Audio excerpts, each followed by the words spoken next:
आपको याद है नाज़रीन, मैं बहुत दिनों से आपसे कह रहा हूं कि इजराइल का अगला निशाना पाकिस्तान है। इजराइल को पाकिस्तान पे बहुत गुस्सा है। इजराइल सिर्फ मुल्क की हद तक नहीं, जितनी भी लॉबी पूरी दुनिया में फैली हुई है जो कि इजराइल नवाज है, सहूनियत नवाज है, वो पाकिस्तान को अब नफरत की निगाह से देखते हैं। देखते पहले भी थे, लेकिन जो अब पाकिस्तान का किरदार है उससे उनको बहुत प्रॉब्लम है। अब एक नई चीज़ हुई है, वो ये कि इससे पहले ये पाकिस्तान को सिर्फ शक की निगाह से देखते थे, अब इन्होंने पाकिस्तान के खिलाफ प्रोपेगेंडा शुरू कर दिया और उस प्रोपेगेंडा का आगाज कल से शुरू हो चुका है। एक अंग्रेजी की कहावत है, give dog a bad name and kill it. Exactly यही पाकिस्तान के साथ होने जा रहा है दोस्तों। पहले ये शकूक पैदा करेंगे पाकिस्तान के किरदार पे, फिर तोहमत लगाएंगे, इल्ज़ाम लगाएंगे, उसके बाद पाकिस्तान के खिलाफ जारहाना कार्रवाई करने के लिए जवाज़ खड़ेंगे। ये भूल गए हैं कि पाकिस्तान ईरान नहीं है, पाकिस्तान इराक नहीं है, पाकिस्तान लीबिया नहीं है, पाकिस्तान पाकिस्तान है। कल रात CBS ने एक स्टोरी घड़ी, चलाई नहीं घड़ी। क्लेम क्या था उसमें? क्लेम ये किया गया है दोस्तों कि ईरान के मिलिट्री एयरक्राफ्ट, बड़े अहम मिलिट्री एयरक्राफ्ट पाकिस्तान के नूर खान एयरबेस पे खड़े हैं। अमेरिका और इजरायली एयर स्ट्राइक से बचने के लिए पाकिस्तान ने ईरानी जहाज़ों को इजाज़त दी है कि वो हमारी बेसिस, पाकिस्तान की बेसिस का इस्तेमाल करें।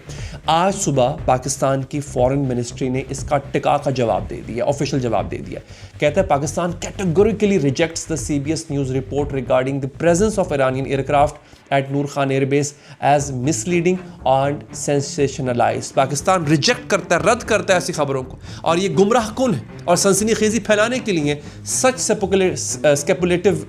Speculative narratives appear aimed at undermining ongoing efforts for regional stability and peace. ये खित्ते के अमन को तबाह करने के मुतरादिफ है दोस्तों। गुमराह कौन है? लेकिन सवाल यहां पर ये कि CBS ने, जो कि बहुत बड़ा नेटवर्क है अमेरिका का, उसने ये स्टोरी क्यों चलाई और CBS का मालिक कौन है, ये जानना बहुत ज़रूरी है। ज़ायोनिस्ट लॉबी इसके पीछे कार फरमा है। आइए सबसे पहले समझिए CBS का एग्जैक्ट क्लेम क्या था। ईरानी मिलिट्री एयरक्राफ्ट नूर खान एयरबेस पे मौजूद है। ये अमेरिका और इजरायली एयर स्ट्राइक से बचने के लिए है और इसको रिपोर्ट किया है एक अमरीकी ओहदेदार ने, जिसने नाम ना बताने की शर्त पे CBS को पूरी कहानी बताई और साथ में ये भी बताया है कि अमरीका को इस पर तहफ़्फ़ुज़ात हैं। नूर खान एयरबेस है कहाँ पे? अक्सर लोग जानते हैं रावलपिंडी में है। ये एक डेंसली पॉपुलेटेड इलाका है, भरा हुआ इलाका है, हजूम है, घर ही घर हैं आसपास। उमर कुरैशी एक बहुत सीनियर पाकिस्तानी सहाफ़ी हैं, उन्होंने बड़ा कमाल का तज़िया किया और उन्होंने अमेरिकन दावे की कली खोल दी ये एक तज़िया करके, जो आप सुन के आप भी लुत्फ़ लेंगे इसका। वो कहते हैं नूर खान जो एयरबेस है वो रावलपिंडी के एक बहुत ही कंजेस्टेड, भरे हुए, गुंजान, हेविली पॉपुलेटेड एरिया में है और parking even a single foreign aircraft there would be very difficult to hide from public view.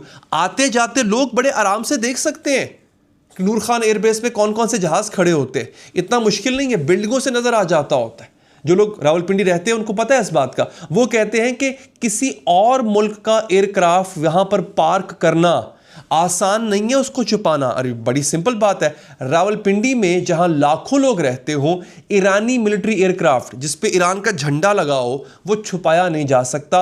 और कमाल की बात है किसी ने देखा नहीं दोस्तों। और अब पाकिस्तान का जो ऑफिशियल जवाब है डिटेल में, फॉरेन मिनिस्ट्री ने कहा है कि following the cease fire and during the initial round of the Islamabad talks a number of aircraft from Iran and United States arrived in Pakistan to facilitate the movement of diplomatic personnel। और ये बात बड़ी आम सी सादा सी जुबान में पाकिस्तान ने बता दी और आई एम श्योर आपको मुझे समझ आएगी, हर आम आदमी को समझ आएगी। क्या कि जब मुज़ाकरात चल रहे थे तो ईरानी वफूद भी आ रहे थे, अमरीकी वफूद भी आ रहे थे, ईरानी तैयारी भी आ रहे थे, अमरीकी तैयारी भी आ रहे थे। तो अगर किसी ने उस टाइम की कोई फोटो वोटो निकाल के भेज दी अमरीका, तो भाई अक्ल से काम लो ना।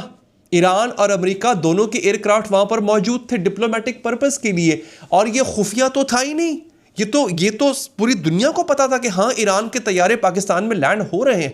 आगे वो लिखते हैं, some aircraft and support personnel remained temporarily in Pakistan in anticipation of subsequent round of engagement. उसके बाद कुछ तैयारे और उनको वापस लेकर जाने वाले कुछ तैयारे और लोग वो पाकिस्तान में रुक गए इस वजह से, क्योंकि किसी भी वक्त मुज़ाकरात शुरू हो सकते हैं। तो वो जो लोग यहां पर रुके हुए थे दोनों वफूद के, वो किसी ना किसी तैयारे पे तो वापस जाना था ना उन्होंने, तो उनके तैयारे भी वहां पे खड़े हुए थे। अरे एकदम इस प्रोपेगेंडा से हवा निकालिए। लेकिन अभी यहां पे बहुत कुछ है जो मैं आपको बताऊंगा कि पाकिस्तान के खिलाफ कैसे एक जाल बुना जा रहा है। और जो अगली बड़ी खबर है इस वीडियो के अंदर वो ये है, वो लम्हा जिसका सबको इंतजार था, जो कि 9 साल के बाद आया है। एक अमेरिकन प्रेसिडेंट चाइनीज प्रेसिडेंट से मुलाकात करने जा रहा है। ये मुलाकात कोई आम मुलाकात नहीं होगी दोस्तों, ये ऐसे वक्त में हो रही है कि एक हारा हुआ अमेरिकी सुपर पावर का सदर एक नई सुपर पावर, उभरती हुई सुपर पावर के सदर से मिलने जा रहा है। क्या लेने जा रहा है? बहुत कुछ लेने जा रहा है, लेकिन मिलेगा क्या मैं बताऊंगा आपको। ईरानियन एयरक्राफ्ट जो हैं इस वक्त पाकिस्तान में currently parked in Pakistan arrive during the cease fire period and bear no linkage whatsoever to any military contingency or preservation arrangement. Pakistan ने टिका के जवाब दे दिया दोस्तों। अब समझिए पाकिस्तान ही क्यों चुना गया। कामरान यूसुफ ने बड़ा कमाल का काम किया। वो कहते हैं Islamabad was picked for the high stake talks because no other regional country would provide such logistics and ensure the smooth arrival and departure of the Iranian delegation। ये तैयारे इसीलिए खड़े थे क्योंकि पाकिस्तान वो वाहिद मुल्क है जो इन लोगों का, इन ईरानियों का पाकिस्तान में आना या इनकी नकलो हरकत को महफूज बना सकता था। आपको याद है जब ईरानी पाकिस्तान आए थे, जब ईरानी वफ्द पाकिस्तान आया था, पाकिस्तान ने कैसे अपने F-16 और अपने J-10 थंडर तैयारे जो हैं वो एस्कॉर्ट का हिस्सा बनाए थे दोस्तों। ये है सूरत हाल। अब सबसे अहम बात, CBS ये क्यों कर रहा है, इसका मालिक कौन है दोस्तों। उमर कुरैशी ने यहाँ पे डिटेल दी है। वो कहते हैं CBS जो है उसको ओन कौन करता है, उसका नाम है डेविड एलिसन। ये उसके कंट्रोल में है। ये एक टेक बिलियनर है और ऑरेकल एक बहुत बड़ी फर्म है, उसका फाउंडर जो है लैरी एलिसन उसका बेटा है। डेविड एलिसन CEO है और ऑपरेशनल कंट्रोल भी इसी के पास है। 2025 में पेरेंट कंपनी को खरीदने के बाद इसके पास कंट्रोल आ गया था। लैरी एलिसन ने उस डील को फाइनेंस किया था और वाइडली माना जाता है कि CBS में सिग्निफिकेंट इन्फ्लुएंस वो रखता है। लैरी एलिसन जो है ये ऑरेकल का फाउंडर है, दुनिया का सबसे अमीर तरीन इंसान है और अब ये CBS का असली मालिक है। अब जरा समझिए लैरी एलिसन का इजराइल से क्या रिश्ता है।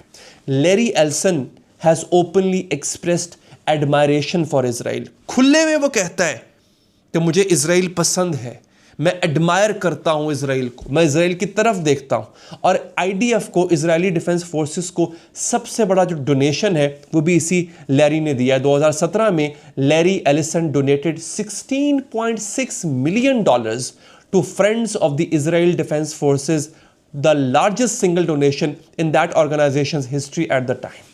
$16.6 million इजराइल की फौज को दिया गया था और ये 2017 में दिया गया था दोस्तों।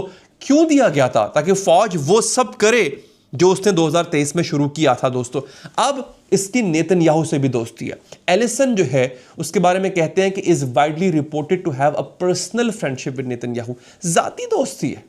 और उसने क्या किया था, ऑरेकल के अंदर नेतन्याहू को डायरेक्टर की सीट भी ऑफर की थी 2021 में। Netanyahu and his family have vacationed on Lanai, Ellison's private island in Hawaii. Hawaii में इसका अपना प्राइवेट आइलैंड है और नेतन्याहू और उसकी जो फैमिली है वो वहां पे छुट्टियां मनाने जाते हैं दोस्तों। ये है CBS का ओनर जो पाकिस्तान के खिलाफ कैंपेन चला रहा है। समझ रहे हैं आप। अब इजराइल में इसने इन्वेस्टमेंट भी कर रखी है। 1999 में he invested tens of millions in Israeli biotech firm QBI। समझ गया। Oracle itself has substantial operations in Israel. इसकी जो कंपनी है उसके इजराइल में ऑपरेशंस भी हैं, R&D भी करते हैं, एक्विजिशन भी करते हैं इजरायली टेक फर्म्स की दोस्तों। यानी इस हद तक ये डीप रूटेड हैं। और 2019 में Ellison help fund an archaeological project in East Jerusalem. आपको पता है कि यरूशलेम के अंदर ये यहूदी ज़ायोनिस्ट और सहूनी जो है ये क्या कर रहे हैं, ये खुदाइयाँ कर रहे हैं टेम्पल ऑफ सोलेमन को निकालने के लिए। मस्जिद अक्सा के इर्द गिर्द खुदाई जा रही है दोस्तों। और ये कहा जाता है कि इसी खुदाई के चक्कर में खुदा न खास्ता ये मस्जिद अक्सा को शहीद करने का भी इरादा रखते हैं। 2019 के अंदर इस प्रोजेक्ट को फंड करने वाला भी यही आदमी था जिसका नाम है एलिसन। अब ज़रा डॉट्स को कनेक्ट कीजिए। 12 मई 2026 एक दिन के अंदर CBS ने पाकिस्तान पे ईरानी एयरक्राफ्ट को होस्ट करने की स्टोरी चलाई। CBS पर ही, अब आप नोट कीजिएगा, 12 मई को सीबीएस ने नेतन्याहू का इंटरव्यू चलाया जिसमें उसने पाकिस्तान पे इल्जाम लगाया कि पाकिस्तान में बॉट फॉर्म्स चल रहे हैं, यानी इजराइल के खिलाफ पूरी दुनिया में और खास तौर पे अमेरिका में जो प्रोपेगेंडा हो रहा है वो पाकिस्तान से हो रहा है। ये उसका इंटरव्यू है, आप जाके देख सकते हैं दोस्तों, सीबीएस पे 60 मिनट प्रोग्राम का नाम है और चला था ये सीबीएस के ऊपर, जाके देख सकते हैं। आगे नेतन्याहू ने कहा था कि अमेरिका के अंदर जो इजराइल के खिलाफ नफरत पैदा हो रही है उसके पीछे पाकिस्तान है। ये अब आप इस इंटरव्यू को तो हम गलत नहीं कह सकते दोस्तों, ये एक दिन में काम हुआ है। सीबीएस पे ही स्टोरी चल रही है, सीबीएस पे ही नेतन्याहू का इंटरव्यू चल रहा है। सीबीएस का मालिक लैरी एलिसन नेतन्याहू का दोस्त भी है, इजराइल की फौज का सबसे बड़ा अमेरिकन डोनर भी है। एक सहाफी है पाकिस्तानी बाकर सज्जाद, वो लिखते हैं कि अल जजीरा स्टोरी और सीबीएस रिपोर्ट को अगर साथ पढ़ा जाए तो वो कहते हैं मुझे बड़ा डेजावू सा फील हो रहा है, लगता है कि 9/11 के बाद वाला वक्त दोबारा वापस आ गया जब पाकिस्तान पे को भरोसे की जगह शक की निगाह से देखा जाता था। एग्जैक्टली पोस्ट 9/11 मूवमेंट आपको याद है, जब पाकिस्तान था तो अमेरिका का इत्तेहादी, लेकिन उसके बावजूद भी पाकिस्तान पे इल्जाम लगते थे कि दहशतगर्दी में पाकिस्तान का हाथ है। और यहीं पर कामरान यूसुफ ने बड़ी कमाल बात की है, वो कहते हैं that has certainly upset spoilers and regional actors who were unhappy with the close bonhomie between Pakistan and US under President Trump। Pakistan और अमेरिका के रिश्ते से बहुत से और भी लोग हैं जो खुश नहीं हैं, जिनकी ये ख्वाहिश है कि इस तरह की स्टोरीज चला के पाकिस्तान का किरदार खराब किया जाए। अच्छा, अब आप लोग सोच रहे होंगे कि ईरान की मदद करने में पाकिस्तान का किरदार कैसे खराब होगा। देखिए, मैं ये नहीं कह रहा कि ईरान की मदद करना गलत होगा, मैं ये कह रहा हूं कि पाकिस्तान का किरदार इस वक्त फैसिलिटेटर और मीडिएटर का है। सालिस भले ही किसी एक फरीक से बहुत हमदर्दी रखता हो, लेकिन उसूल सालसी का यह है कि आप ये बता नहीं सकते, जता नहीं सकते, वरना आप सालिस नहीं रहेंगे, आप एक तरफा हो जाएंगे, आप गैर जानिबदार नहीं रहेंगे दोस्तों। अब जो दूसरा हमला पाकिस्तान पे किया गया, अल जजीरा ने रिपोर्ट किया है कि यूएस ऑफिशियल से पाकिस्तान, और ये बहुत इंपॉर्टेंट है, ये ज्यादा खतरनाक है पहले वाली रिपोर्ट से। वो कहता है यूएस ऑफिशियल से Pakistan often presents a more positive picture of Iran's position than reality. और ये इसमें शायद हो सकता है कि इसमें कुछ हकीकत भी हो, इसको मैं झुटला नहीं रहा। वो कहा यह जा रहा है कि पाकिस्तान जो है वो ईरान की बड़ी मुस्बत तस्वीर पेश करता है हमेशा अमेरिका को।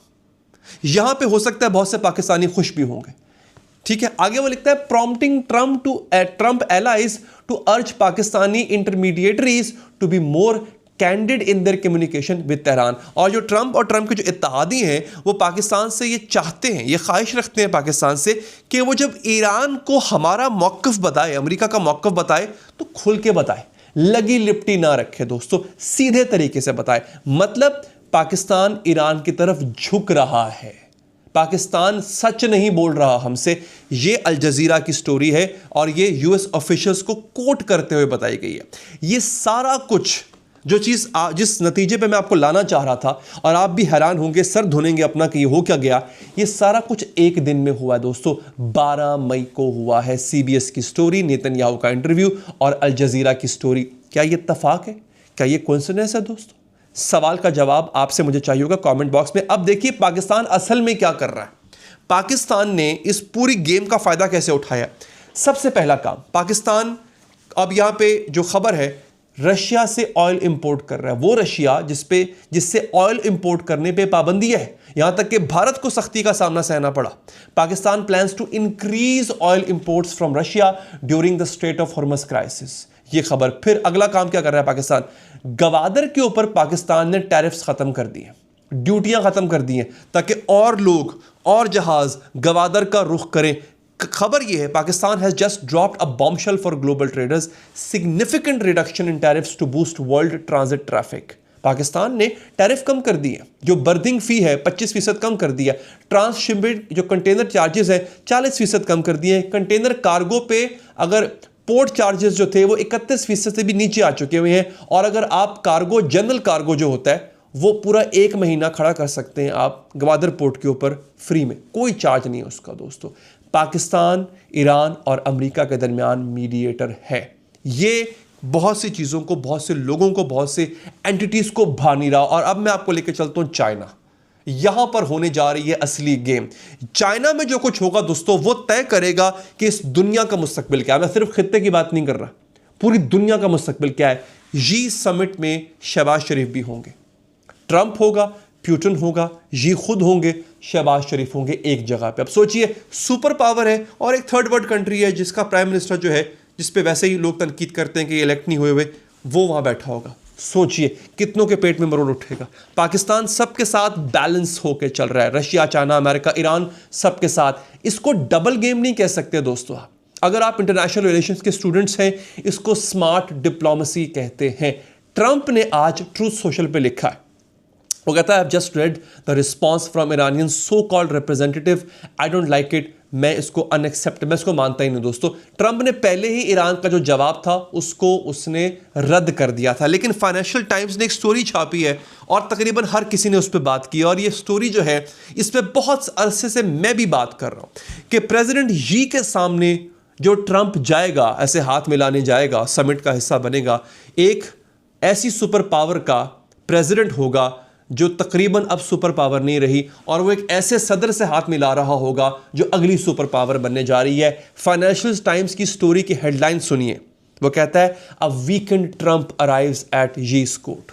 उफ, कितनी हैवी किस्म की हेडलाइन दे दी। कहता है एक कमजोर ट्रंप यी की अदालत में खड़ा होगा, यी की अदालत में पेश होने जा रहे हैं। यी जिनपिंग चाइना का सदर, एक कमजोर ट्रंप दोस्तों। यीस कोर्ट, यी का दरबार, बल्कि अदालत नहीं, दरबार का सही लफ्ज़ है, इसका सही तर्जुमा इसका ही है। ट्रंप इस हालत में जा रहा है कि ईरान जंग वो जीत नहीं पाया, हुर्मुज़ खुलवा नहीं पाया, तेल की कीमतें अभी भी ऊंची हैं, उसके अपने पोल्स, उसके मुल्क के अंदर उसकी जो अप्रूवल रेटिंग है वो नीचे है। हथियार अमेरिका के पास ख़त्म हो गए हैं। कल को चाइना अगर ताइवान पे हमला कर दे तो उसको डिफेंड करने के लिए अमेरिका के पास कुछ भी नहीं है दोस्तों। और यहाँ पर और क्या हो रहा है, लॉरा इनग्राहम, ये एक रिपोर्टर है CNN की, ये रिपोर्ट कर रही हैं, mister Trump and Xi Jinping are reportedly considering a deal to allow China to invest $1 trillion in the US, largely to build factories on American soil. ये बाकायदा तौर पे चाइना का अमेरिका पे कब्जा है। जो लोग समझदार हैं, अहले इल्म हैं, इंटरनेशनल रिलेशंस को जानते हैं, वो अमेरिका जो चाइना पे टैरिफ्स ठोक रहा था, शर्तें लगा रहा था, चाइना के साथ ट्रेड को खत्म करना चाह रहा था दोस्तों, अब चाइना अमेरिका की सरजमीन पे $1 ट्रिलियन, $1 खरब की इन्वेस्टमेंट करके फैक्ट्रियां खोलेगा दोस्तों। ये बहुत बड़ी स्टोरी है। चाइनीज फैक्ट्रीज अमेरिकन जमीन पे होंगी। मार्जरी टेलर ग्रीन, ये मेगा रिपब्लिकन है, यानी ट्रंप की पार्टी की कांग्रेस वुमन है। उनका ट्वीट है, वो कहते हैं, the war in Iran must be going worse than we know as the strait remains closed. जो जंग है ईरान के साथ, वो हमारी सोच से भी ज्यादा, या जितना हमें बताया गया है उससे भी ज्यादा तबाहकुन हो चुकी होगी अमेरिका के लिए।